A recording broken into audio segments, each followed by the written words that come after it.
नमस्कार दोस्तों, स्वागत है आपका तिवारी एकेडमी में। दोस्तों, आज हम बात करेंगे कक्षा 6 के सामाजिक विज्ञान में राजनीति विज्ञान का अध्याय 8, जिसका शीर्षक है ग्रामीण क्षेत्र में आजीविका। तो चलिए शुरू करते हैं और जानते हैं कि क्या कुछ खास है इस अध्याय में।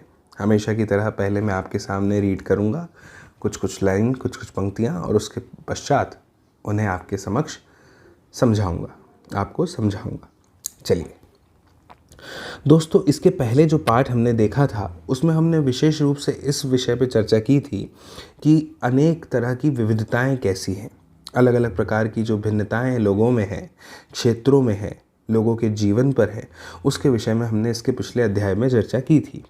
और इसके अलावा हमने इसके साथ साथ इस बात पर भी विचार किया था कि कैसे अलग अलग क्षेत्रों में रहने वाले वहाँ के जो लोग हैं उनके काम धंधों पर किस प्रकार से उन क्षेत्रों का असर पड़ता है। जैसे अगर मैं बात करूं कि अलग अलग क्षेत्रों की अलग अलग जलवायु है, अलग अलग मौसम होता है, अलग अलग मिट्टी है ना, अलग अलग प्राकृतिक संसाधनों की उपलब्धता है, तो इसकी वजह से निश्चित ही वहाँ के लोगों पर भी, उनके काम धंधों पर भी इसका असर पड़ता ही होगा, है ना। तो यह हमने देखा था कि अलग अलग क्षेत्रों में रहने से वहाँ के लोगों के काम धंधे पर कैसे असर पड़ता है। इसके अलावा वहाँ पर पाए जाने वाले जो पेड़ पौधे हैं, वहाँ की जो फसलें हैं या दूसरी चीज़ें किस तरह उनके लिए महत्वपूर्ण हो जाती हैं। इसके बाद इस पाठ में हम यह देखेंगे दोस्तों कि गांव में लोग किन विभिन्न तरीकों से अपनी आजीविका चलाते हैं। पहले दो पाठों की तरह यहाँ भी हम इसकी पड़ताल करेंगे कि क्या लोगों के पास आजीविका चलाने के समान अवसर उपलब्ध हैं या नहीं, उनके जीवन की परिस्थितियाँ एक दूसरे से कितनी मिलती जुलती हैं और वे किन समस्याओं का सामना करते हैं। इसे भी हम इस अध्याय में दोस्तों देखेंगे, जानेंगे और हमें समझने का मौका मिलेगा, अवसर मिलेगा। तो चलिए आगे बढ़ते हैं। इस तस्वीर की बात करते हैं। ऊपर दी गई तस्वीरों में लोग जो काम करते हुए दिख रहे हैं, उस काम का आपको वर्णन करने के लिए कहा जा रहा है ना। जैसे उदाहरण के लिए मैं आपको बताऊं तो नाविक जो है वह नाव चला रहे हैं, है ना। खेती में जुताई हो रही है, खेत में, ठीक है ना, आदि आदि। खेती से जुड़े कामों को अलग कीजिए और जो काम खेती से जुड़े हुए नहीं हैं उनकी एक सूची बनाइए। ऐसे बहुत सारे कार्य आपको इस तस्वीर में दिखाई दे रहे हैं जो खेती से जुड़े हुए नहीं हैं, उनकी भी सूची बनाने के लिए कहा जा रहा है। अपने ग्रामीण क्षेत्रों में लोगों को कई तरह के काम करते हुए देखा है आपने, उनमें से कुछ का चित्र बनाकर उनके बारे में लिखने के लिए कहा जा रहा है। मुझे उम्मीद है कि आप यह कार्य अवश्य करेंगे। आगे बढ़ते हैं और अगली जो हेडिंग है उसको समझने का प्रयास करते हैं दोस्तों। इस किताब में, इस पाठ में अगली हेडिंग है कलपट्टू गांव। अब समझते हैं कि यह क्या है, कहाँ है। तमिलनाडु में समुद्र तट के पास एक गांव है जिसका नाम है कलपट्टू। यहाँ लोग कई तरह के काम करते हैं। दूसरे गांवों की तरह यहाँ भी खेती के अलावा कई सारे काम होते हैं। जैसे कौन से काम होते हैं खेती के अलावा? जैसे टोकरी, बर्तन, घड़े, ईंट, बैलगाड़ी इत्यादि बनाना। आपने अक्सर अपने घर में दोस्तों कुछ टोकरियां देखी होंगी, कुछ टोकरियां जो खास करके लकड़ी, बांस से बनाई जाती हैं। बर्तन देखे हैं, घड़े देखे हैं, गर्मी के दिनों में हम अक्सर इनका उपयोग करते हैं। ईंट तो आप जानते ही हैं। बैलगाड़ी भी आपने देखी होगी अगर आप ग्रामीण क्षेत्र से कहीं ना कहीं किसी प्रकार से जुड़े हुए हैं तो ये सब बनाने का कार्य जो है दोस्तों वो इस गांव में होता है जिसका नाम है कलपट्टू, और ये तमिलनाडु के समुद्र तट के पास का एक गांव है। चलिए आगे बढ़ते हैं। कलपट्टू में कुछ लोग नर्स हैं। आप जानते हैं नर्स क्या होती हैं, है ना। आप कभी अस्पताल में अगर गए होंगे तो आप जानते होंगे कि एक डॉक्टर के साथ में उसके कुछ सहायक लोग होते हैं, कुछ सहायिकाएं होती हैं, उन्हें हम नर्स कहते हैं। इसके अलावा कलपट्टू गांव में शिक्षक भी हैं जो बच्चों को पढ़ाते हैं। धोबी हैं जो कपड़े धोने और कपड़ों में प्रेस करने का, इस्त्री करने का कार्य करते हैं। बुनकर है, नाई है, यह आप जानते हैं नाई क्या होते हैं, साइकिल ठीक करने वाले और लोहार के रूप में अपनी सेवाएं देते हैं। यहाँ कुछ दुकानदार एवं व्यापारी भी हैं। दोस्तों, जैसा कि मैं आपको बता दूं कि हमने इस अध्याय की शुरुआत में देखा था कि यहाँ पे हम अलग अलग लोग, उनसे जुड़े अलग अलग व्यवसाय, काम धंधों पर चर्चा करने वाले हैं इस अध्याय के ऊपर। तो हम उन्हीं विविधताओं को ध्यान से देखने और समझने का प्रयास इस पैराग्राफ के माध्यम से और इस पाठ के माध्यम से कर रहे हैं। मुझे उम्मीद है कि आपको यह समझ में आ रहा होगा। जो मुख्य गली है वह बाजार की तरह दिखती है। उसमें आपको तरह तरह की कई छोटी दुकानें दिखेंगी। अब ये छोटी दुकानें कौन कौन सी हैं? तो जैसे जैसे मैं एक एक शब्द कहता जा रहा हूँ, मैं चाहता हूँ कि आप उसकी कल्पना करें। देखिए, जैसे कि एक दुकान है यहाँ पर चाय की। मुझे उम्मीद है आप कल्पना कर पा रहे हैं चाय की दुकान कैसी होती है। सब्जी की दुकान है, कपड़ों की दुकानें हैं तथा 2 दुकानें बीज और खाद की हैं। 4 दुकानें चाय की हैं जहाँ टिफ़िन भी मिलता है। यहाँ टिफ़िन का मतलब है खाने पीने की हल्की फुल्की चीज़ें मिलती हैं। जैसे कि क्या आप जानते हैं कि यह तमिलनाडु यानी कि दक्षिण भारत का क्षेत्र है। तो यहाँ पर सुबह सुबह इडली, डोसा और उपमा मिलता है। और अगर हम शाम की बात करें तो शाम के नाश्ते में वड़ा, बोंडा व मैसूर पाक, जो कि एक मिठाई है, मिलती है। चाय की दुकानों के पास में एक कोने में एक लोहार का परिवार रहता है। उसके घर में ही लोहे की चीज़ें बनाने का काम होता है। बगल में साइकिल की मरम्मत की एक दुकान है जहाँ साइकिलों की मरम्मत की जाती है। पुरानी साइकिलों में कुछ खराबी आ जाती है तो उसे सुधारा भी जाता है। वहाँ साइकिल किराए पर भी मिलती है। दोस्तों, गांव में 2 परिवार कपड़े धोकर अपनी आजीविका चलाते हैं। कुछ लोग पास के शहर में जाकर मकान बनाने और लॉरी चलाने का काम करते हैं। गांव छोटी छोटी पहाड़ियों से दोस्तों घिरा हुआ है। सिंचित ज़मीन पर मुख्यतः धान की खेती होती है। ज़्यादातर परिवार खेती के द्वारा अपनी आजीविका कमाते हैं। यहाँ आम और नारियल के काफ़ी सारे बाग हैं। कपास, गन्ना और केला भी उगाया जाता है। आइए कुछ लोगों से मिलें जो कलपट्टू के खेतों में काम करते हैं और देखें कि हम उनकी आजीविका के बारे में क्या सीख सकते हैं। आप यह चित्र देख रहे हैं। धान की जब रोपाई होती है दोस्तों, तो उसमें लिखा गया है कमर तोड़ काम होता है, यानी बहुत मेहनत का कार्य है। अब शीर्षक है अगला, तुलसी। हम सब यहाँ रामलिंगम की ज़मीन पर काम करते हैं।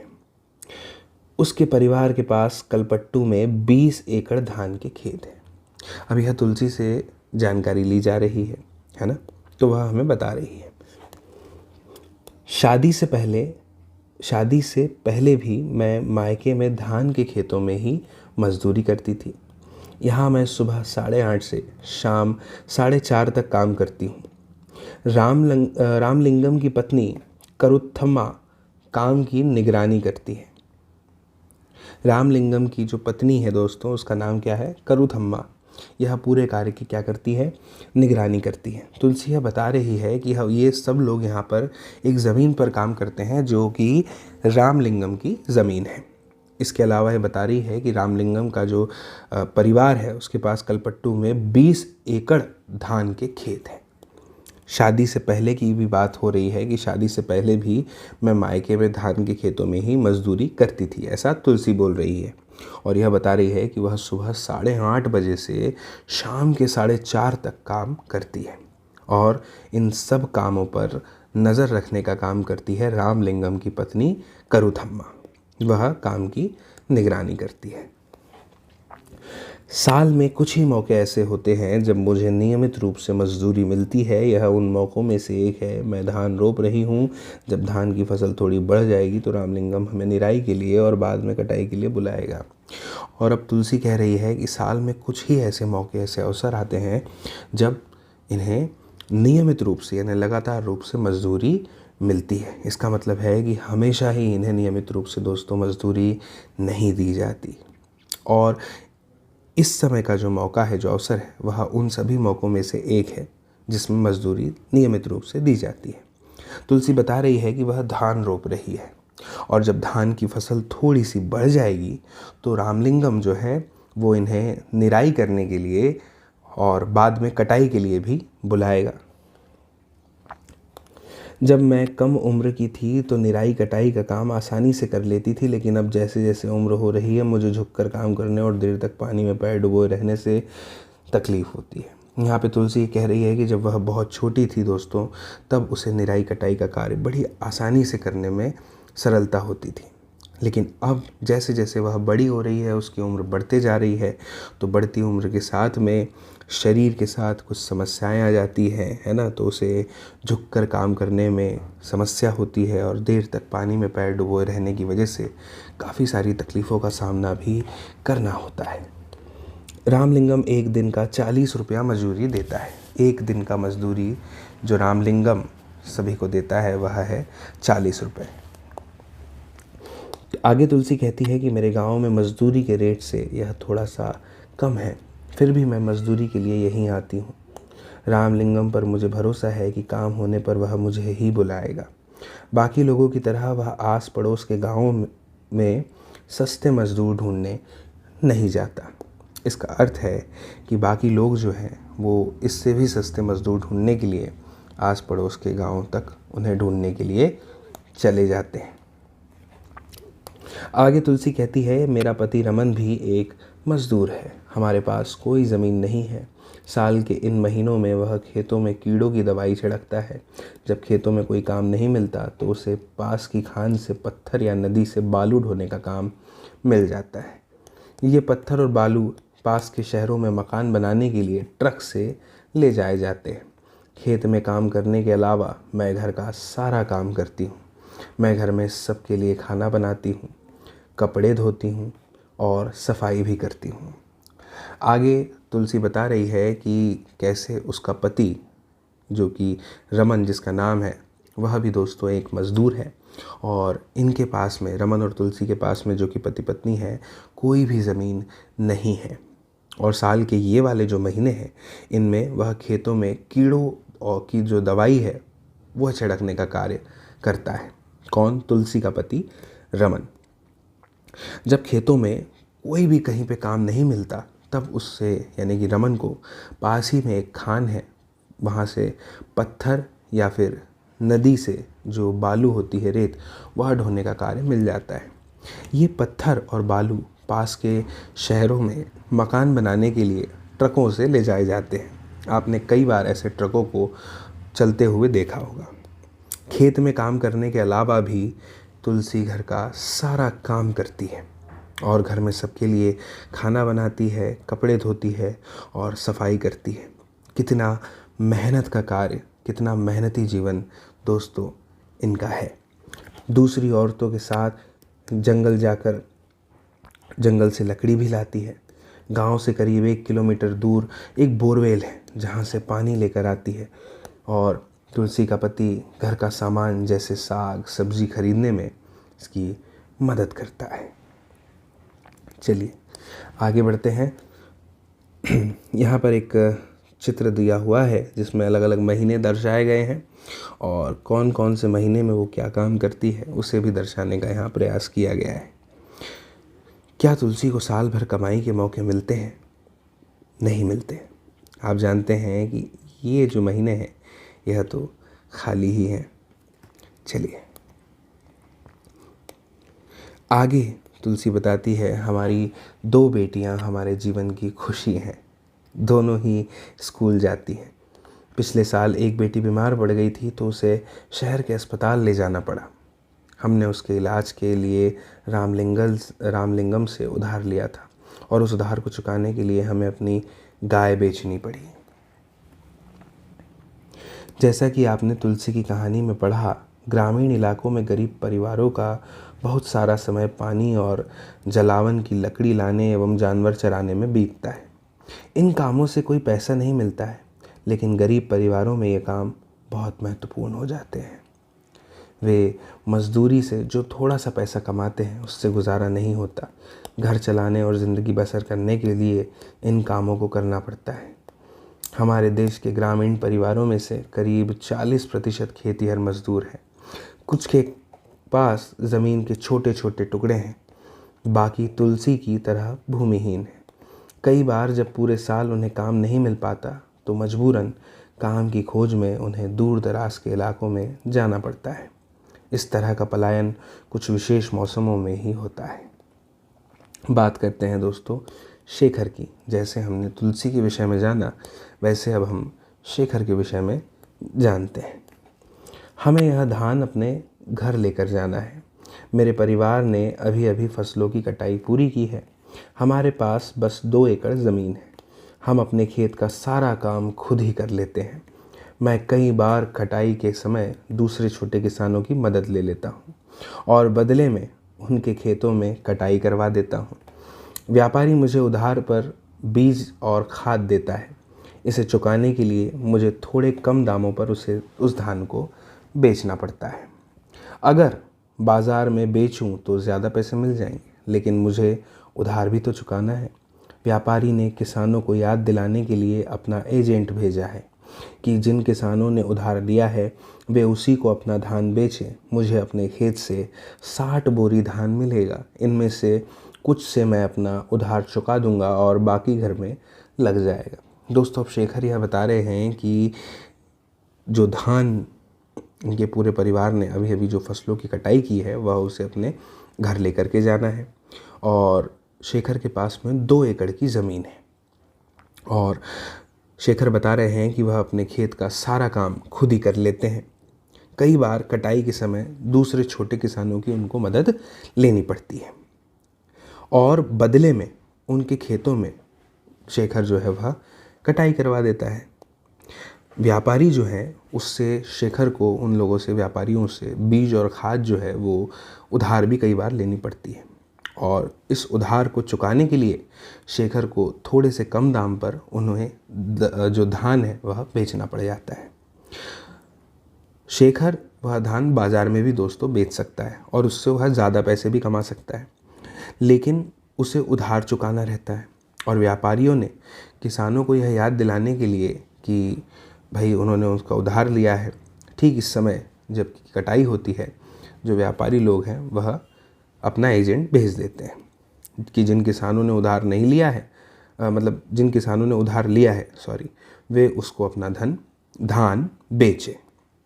तो शेखर आगे कहते हैं कि मुझे अपने खेत से 60 बोरी धान मिलेगा। इनमें से कुछ से मैं अपना उधार चुका दूंगा और बाकी घर में लग जाएगा। लेकिन मेरे हिस्से में जो आता है वह सिर्फ 8 महीने तक ही चल पाता है, इसलिए मुझे और पैसा कमाने की ज़रूरत पड़ती है। इसके लिए मैं रामलिंगम की चावल की मिल में काम करता हूँ। वहाँ मैं पड़ोसी गांव के किसानों से धान इकट्ठा करने में उसकी मदद करता हूँ। हमारे पास एक संकर गाय भी है, उसका दूध हम यहीं की सहकारी समिति में बेच देते हैं। इससे रोज़ के जो खर्च हैं उसके लिए थोड़ा और पैसा मिल जाता है। अब आगे बात करते हैं, जो शीर्षक दिया गया है उसके ऊपर लिखा है कर्ज लेने पर।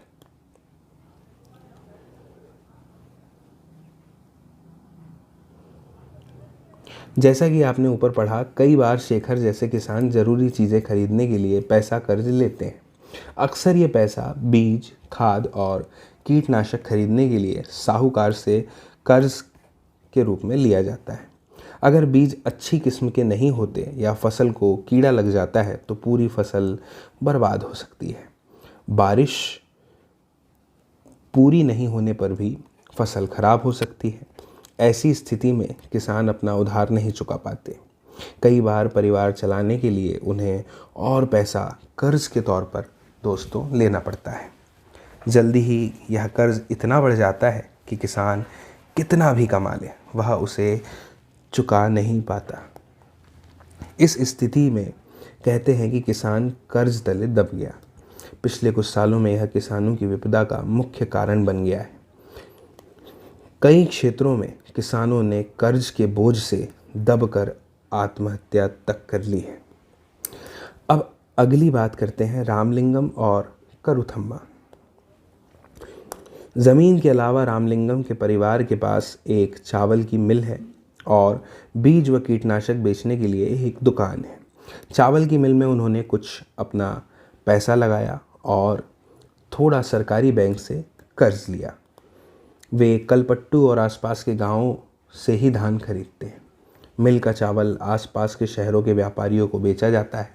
इससे उनकी अच्छी खासी कमाई हो जाती है। अब बात करेंगे भारत के खेतीहर मजदूर और किसान। कलपट्टू गांव में तुलसी की तरह के खेतीहर मजदूर हैं और शेखर की तरह के छोटे किसान हैं और रामलिंगम जैसे बड़े किसान हैं। भारत में प्रत्येक 5 ग्रामीण परिवारों में से लगभग 2 परिवार खेतीहर मजदूरों के हैं। ऐसे सभी परिवार अपनी कमाई के लिए दूसरों के खेतों पर निर्भर रहते हैं। इनमें से कई भूमिहीन हैं और कईयों के पास ज़मीन के छोटे छोटे टुकड़े हैं। शेखर जैसे छोटे किसानों को लें तो उनकी ज़रूरतों के हिसाब से खेत बहुत ही छोटे पड़ते हैं। भारत के 80% किसानों की यही हालत है। भारत में केवल 20% किसान रामलिंगम जैसे बड़े किसानों की श्रेणी में आते हैं। ऐसे किसान गांव की अधिकतर ज़मीन पर खेती करते हैं। उनकी उपज का बहुत बड़ा भाग बाज़ार में बेचा जाता है। कई बड़े किसानों ने अन्य काम धंधे भी शुरू कर दिए, जैसे दुकान चलाना, सूद पर पैसा देना, छोटी छोटी फैक्ट्रियां चलाना आदि। दोस्तों, हमने कलपट्टू में होने वाली खेती के बारे में पढ़ा। ग्रामीण क्षेत्रों में खेती के साथ साथ लोग जंगल की उपज और पशुओं आदि पर निर्भर रहते हैं, यह भी हमने जाना। उदाहरण के लिए मध्य भारत के कुछ गांवों में खेती और जंगल की उपज दोनों ही आजीविका के महत्वपूर्ण साधन हैं। महुआ बीनने, तेंदू के पत्ते इकट्ठा करने, शहद निकालने और इन्हें व्यापारियों को बेचने जैसे काम अतिरिक्त आय में मदद करते हैं। इसी तरह सहकारी समिति को या पास के शहर के लोगों को दूध बेचना भी कई लोगों के लिए आजीविका कमाने का मुख्य साधन है। जैसा कि आप जानते हैं दोस्तों, अभी हमने देखा कि कलपट्टू में होने वाली खेती किस प्रकार से की जाती है, कैसे यहाँ पे लोग अपनी आजीविका चलाते हैं। ग्रामीण क्षेत्रों की अगर हम बात करें तो उसमें खेती के साथ साथ लोग बहुत प्रकार के जंगलों की उपज पर भी निर्भर करते हैं, पशुओं आदि पर भी निर्भर रहते हैं। अगर हम उदाहरण के लिए बात करें तो जो मध्य भारत है, यहाँ पे कुछ गांव हैं जिनमें खेती और जंगल की उपज दोनों ही जो है आजीविका के महत्वपूर्ण साधन बन जाते हैं। इसके अलावा दोस्तों, हमने यह भी देखा कि किस प्रकार से महुआ बीनने, तेंदू के पत्ते इकट्ठा करने, शहद निकालने और इन सब को जो व्यापारी हैं उन्हें बेच देने से भी काम में जो है लोगों को अतिरिक्त आय में पैसा कमाने में मदद मिलती है। ये सब मदद करते हैं।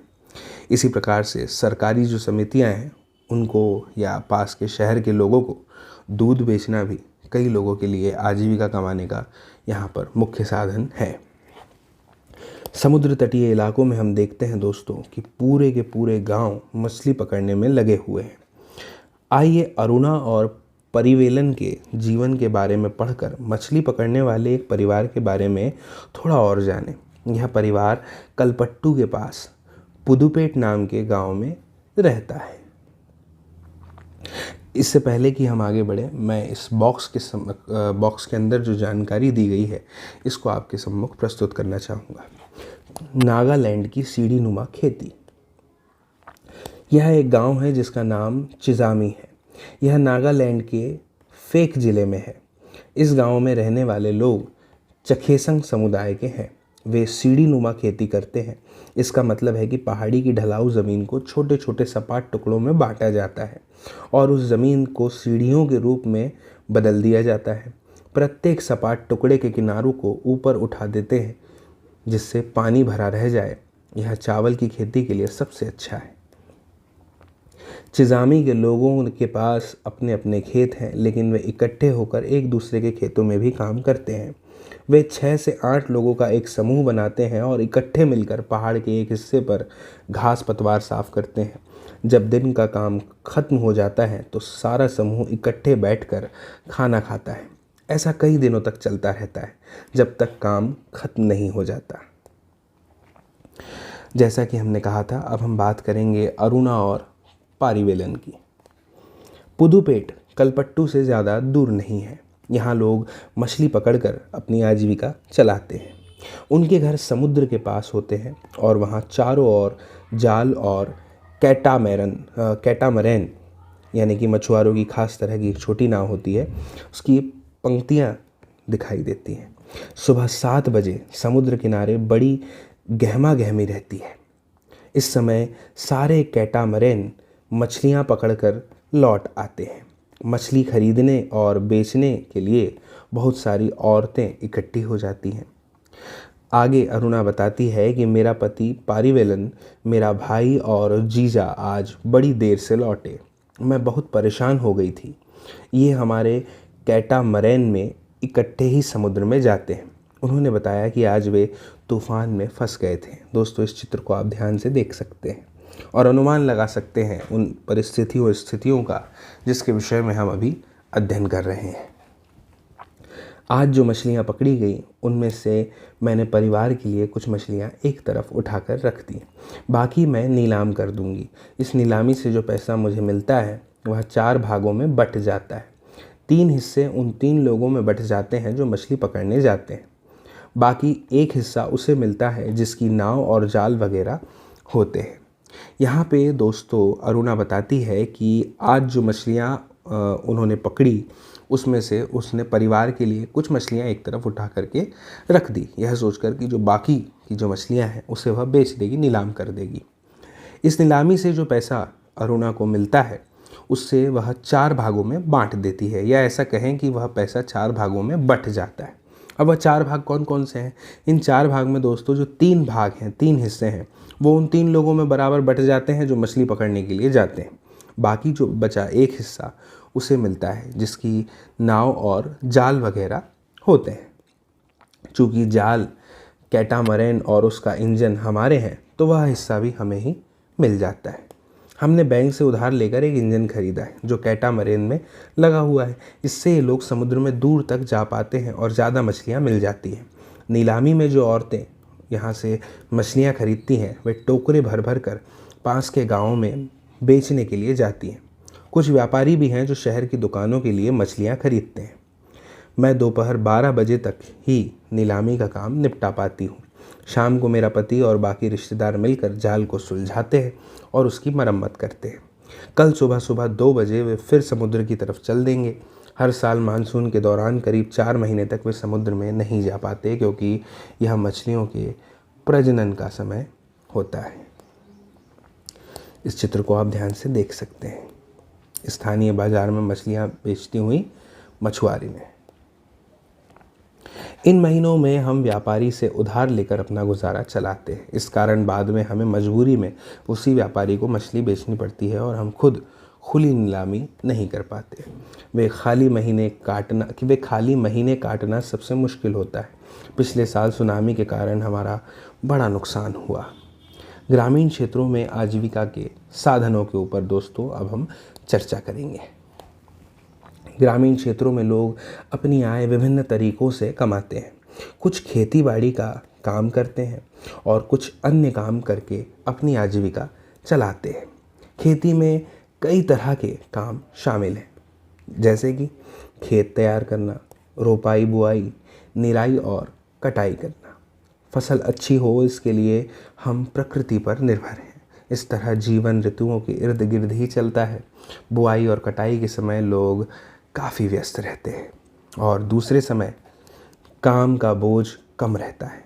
देश के अलग अलग क्षेत्रों में ग्रामीण लोग अलग अलग तरह की फसलें उगाते हैं, फिर भी हम उनके जीवन की परिस्थितियों में और उनकी समस्याओं में काफ़ी समानताएं पाते हैं।